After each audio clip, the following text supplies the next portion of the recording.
शैतानुर्रजीम बिस्मिल्लाहिर्रहमानिर्रहीम रब्बि इश्रह ली सदरी व यस्सिर ली अमरी वहलुल उक़दतम मिन लिसानी यफ़क़हू क़ौली।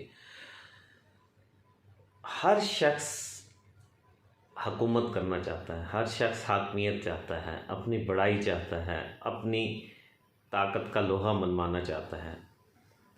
आइए कुरान पाक इसका क्या तरीका बताता है और कुरान पाक और नबी करीम सल्लल्लाहु अलैहि वसल्लम की ज़ात से क्या तरीका मिलता है जिससे आप हुकूमत कर सकते हैं। आप देख रहे हैं मेरे यूट्यूब चैनल दीनो दुनिया। बात अच्छी लगे तो शेयर कीजिए, अगर कोई गलती हो जाए तो कमेंट में रहनुमाई कीजिए। मोअज़्ज़िज़ व्यूअर्स, अल्लाह ने कुरान पाक में सूरह बकरा में फरमाता है कि तुम जो अपना माल है वो ख़र्च करो, इसलिए ख़र्च करो कि अल्लाह की नज़र तुम्हारी तरफ हो जाए। तो उसका मैं ये अजर अता फरमाता हूँ कि जैसे एक गंदम का दाना आप ज़मीन में बोते हो और हर गंदम के दाने से, उस गंदम के दाने से 700 बालियाँ निकलती हैं और हर बाली में 100 दाने हैं, यानी एक दाने, यानी ये अल्लाह ताला एक क्राइटेरिया बताता है कि अगर तुम एक दाना बोते हो तो उसमें से 100 बालियाँ निकलती हैं, हर बाली में 100 दाने हैं। या ये तो एक क्राइटेरिया बताया। फिर आगे अल्लाह फरमाता है अगर अल्लाह चाहे तो जितना अल्लाह चाहे इसमें इजाफ़ा कर दे। अब वो इजाफ़ा, ये तो मुस्तनद कानून हो गया कि जो ये एक दाना बोएगा उसे 100 दाने मिलेंगे, 100 हर दाने में, यानी आप कैलकुलेशन आप ख़ुद करके देख लें कि कितना होगा। और फिर आगे अल्लाह फरमाता है कि अल्लाह चाहे तो जितना चाहे इजाफ़ा कर दे।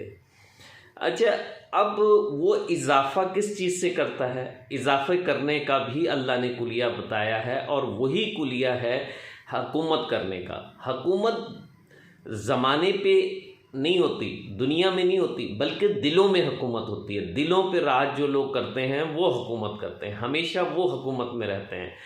चाहे वो किसी भी मुकाम पे हो, वो हुकूमत में होते हैं। दिलों पे उनकी हुकूमत होती है।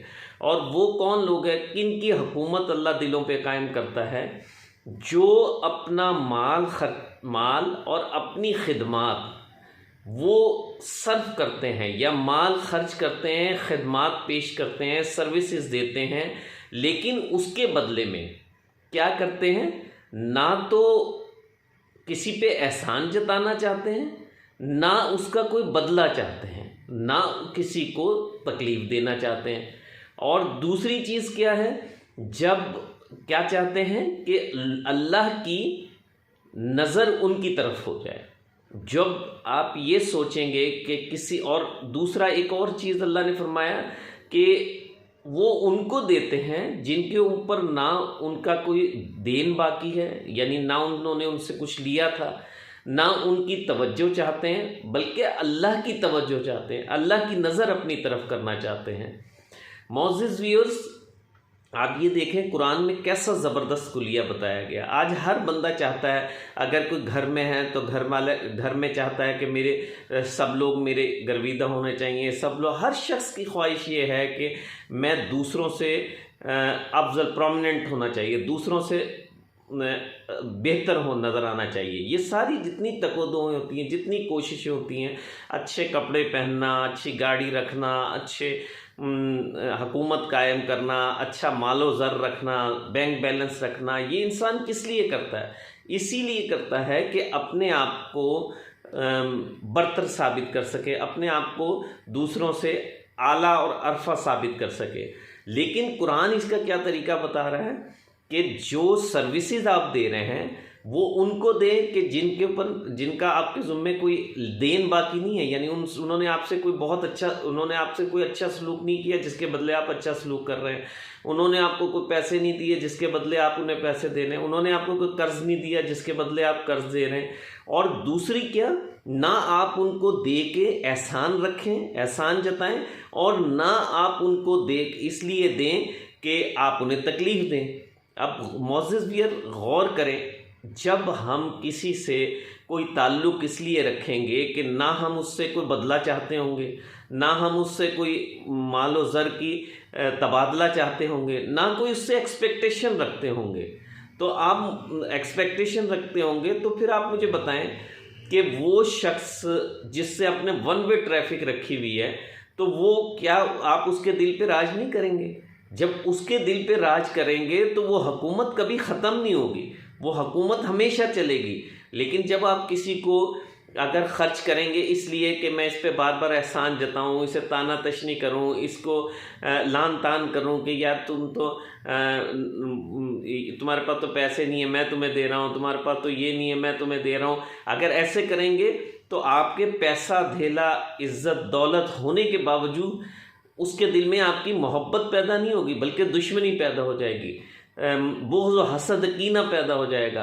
तक इसी तरीके से जब आप अल्लाह की नज़र आपकी तरफ हो जाएगी तो अल्लाह तो उसका बदला देता है ना। 10 दुनिया अल्लाह ने वादा किया है और 70 आखिरत में देगा।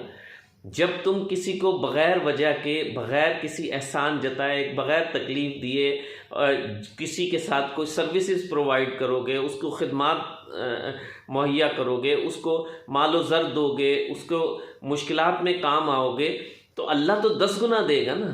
अल्लाह वो 10 गुना आपकी मुश्किलात कम कर देगा, वो 10 गुना आपका माल बढ़ा देगा और 70 आखिरत में, और 10 गुना आपकी इज़्ज़तें बढ़ा देगा। क्योंकि अल्लाह कुरान पाक में फरमाता है कुल अल्लाहु मालिकुल मुल्क, हर पूरे देखें पूरी दुनिया में इज़्ज़तें 3 जगह 3 चीज़ों के लिए आप बंदा तकव्वुदो करता है ना, कि मालो ज़र यानी ज़मीन, दौलत, औरत या पैसा। अल्लाह तीनों चीज़ों फरमा रहा है कुल अल्लाहु मालिकुल मुल्क, अल्लाह मालिक है तमाम मुल्क का, तोतिल मुल्क का मंतशा व तंजिलुल मुल्क का मिम्मन तशा, जिसे चाहता है मुल्क दे देता है, जिसे चाहता है मुल्क छीन लेता है। व तो इज़्ज़ु मंतशा व तो ज़िल्लु मंतशा, जिसे चाहता है इज़्ज़त दे देता है, जिसे चाहता है इज़्ज़त छीन लेता है। व तर्ज़ुक़ु मंतशा बग़ैर हिसाब, और जिसे चाहता है बेहिसाब रिज़्क़ देता है। यानी ये सब चीज़ें तो अल्लाह के हाथ में हुई ना, रिज़्क़, दौलत, इज़्ज़त, और ये जिसके पास ये सब चीज़ें होंगी, मुल्क होगा, हाकमियत होगी, इज़्ज़त होगी, शोहरत होगी, पैसा होगा, उसकी तो हुकूमत कायम हो गई ना ऑटोमेटिकली। तो बजाय इसके कि हम किसी से इसलिए अच्छा सलूक करें कि वो भी हमें अच्छा सलूक करेगा, तो गौर करने की बात यह है कि क्या दुनिया में कोई इस चीज़ की गारंटी दे सकता है कि वो अच्छा सलूक करने तक आपके पास वक्त तक ज़िंदा होगा, या आपको इस काबिल हो सकेगा जिससे आप अच्छा सलूक कर रहे हो कि वो आपसे अच्छा सलूक करे।